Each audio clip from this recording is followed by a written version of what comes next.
জানো রোমিও ভাই ভাবিরে খালি সন্দেহ করে, আজকে গায়ে হাত তুলছে। কি, ওর এত বড় সাহস ভাবির গায়ে হাত তুলছে? তা ভাবি কিছু বলে নাই? ভাবি বলছে ওরে ছাইরা দিবে, দরকার হইলে শয়তানের সাথে সংসার করবে। জানো, ছোটবেলা বাবা মা আমারেও বলতো আমি নাকি বড় শয়তান।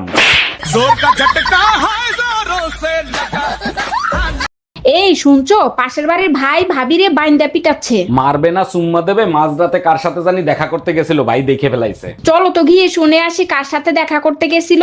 তুমি যাও, আমি যাব না, আমারও দেখে ফেলছে। আচ্ছা শোনো না, আমি যদি আগে মারা যাই তখন তুমি কি করবা? মনে হয় না আমার আগে তুমি মারা যাবা। যদি মারা যাও তাহলে আমি তোমার পিছে পিছে আসবো। ওরে আমার লক্ষ্মী সোনা, তুমি আমাকে এত ভালোবাসো, তুমি আমার পিছে পিছে আসবা?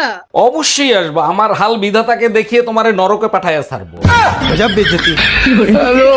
এই শুনো, আজকে আমার রান্না করতে মন চাচ্ছে না, বাইরে থেকে খাবার এনে খাই। তোমার মনের উপর তো জোর দেয়া যাবে না, যেটা মন চায় সেটাই করো। মন চাচ্ছে না বাইরের খাবার খেতে, তার থেকে ডাল ভাত রান্না করে রাখি। তোমাদের মেয়েদের মন হইলো দুইটাই, একটা মন বলে করব আর একটা মন বলে করব না। যেটা থাকার দরকার শুধু সেটাই নাই, মাথায় গিলু।